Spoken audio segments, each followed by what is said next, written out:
Сабағымыздың тақырыбы жүйке жүйесі және оның құрылымды құрам бөліктерінің атқаратын қызметі.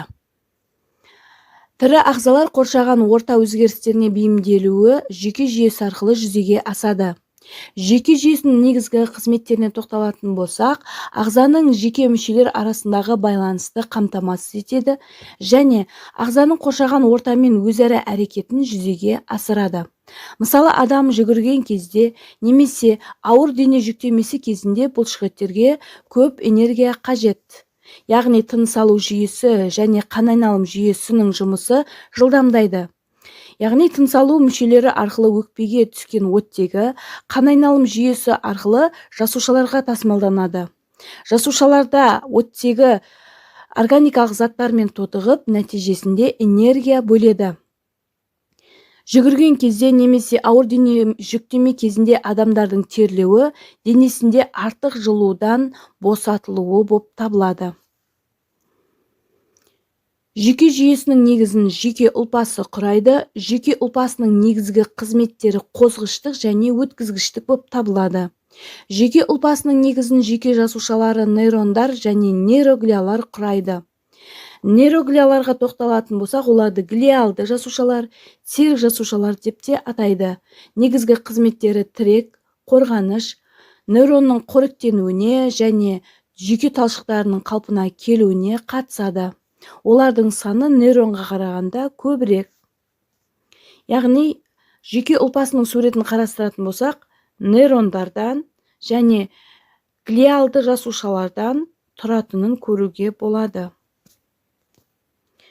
Жүйке жасушасы нейронға тоқталатын болсақ, бір нейроннан екінші нейронға импульс беріледі. Бұл қабілет өткізгіштік деп аталады. Жүйке жасушалары ақпаратты қабылдау, беру, сақтау қызметін атқарады. Нейронның жасуша денелері мен дендриттері жиынтығы ми мен жұлынның сұр затын құрайды, ал ұзын өсінділері аксон ақ затты құрайды. Мидан тыс жерде нейрон денелері мен дендриттердің жиынтығын жүйке түйіндері деп атаймыз. Нейрондардың пішіні, мөлшері әртүрлі, бірақ негізгі құрылысы бірдей. Яғни ядросы бар жасуша денесінен тұрайды және көп қысқа өсінділер дендриттерден тұрады. Бір ғана ұзын өсіндісі бар аксоннан және аксонның сыртын қаптап тұратын миелин қабықшасынан тұрады. Миелин қабықшасы бар нейрондарда импульс жылдам жүреді, ал миелин қабықшасы жоқ нейрондарда импульс баяу жүреді. Импульстың берілуіне тоқталатын болсақ, импульс дендрит арқылы жасуша денесіне келеді, одан әрі аксон арқылы синапспен келесі нейронның дендриттеріне беріледі. Одан әрі үдеріс тағы да осылай қайталанып отырады. Яғни нейроннан нейронға осылай импульс беріледі. Енді нейрон жасушаларына тоқталатын болсақ, олар сезімтал нейрон, аралық нейрон және қозғалтқыш нейрон болып табылады.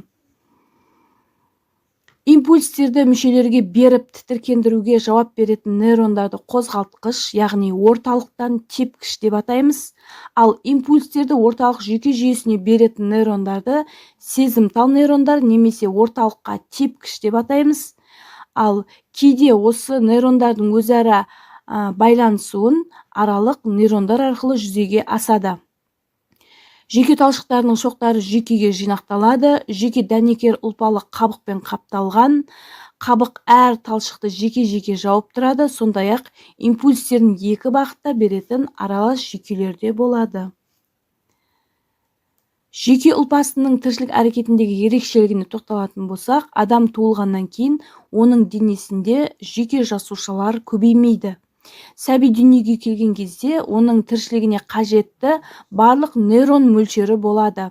Нейрондар өседі, тармақталады және басқа жасушалармен байланыс түзуге қабілетті.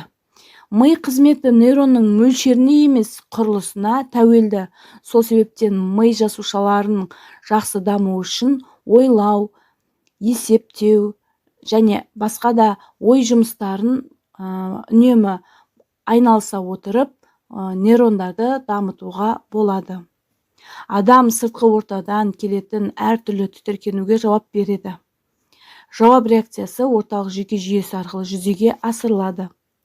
Үлкен ми сыңары мидың ең ірі бөлімі болып табылады және ол қыртыспен жабылған. Адамды жануардан айыратын сана, ес, ойлау, сөйлеу, еңбек ету процестері осы үлкен ми сыңары қыртысының қызметімен байланысты. Үлкен ми сыңары туралы тақырыпты алдағы сабақтарда кеңінен тоқталамыз. Сонымен бүгінгі сабағымызды қорытындылайтын болсақ, жүйке ұлпасының құрам бөліктері ол нейрондар мен нейроглиялар, ал қызметтері өткізгіштік және қозғыштық. Нейронның түрлері олар сезімтал, аралық, қозғалтқыш нейрондар. Ал нейроглияның негізгі қызметі тірек, қорғаныш, нейронның қоректенуіне, жүйке талшығының қалпына келуіне қатысады. Енді оқу тапсырмасы. Кестеде берілген нейронның қызметтерін нейронның түрлеріне сәйкестендіріңіздер. Сіздермен болған мен Рауа Болатбекқызы. Келесі кездескенше.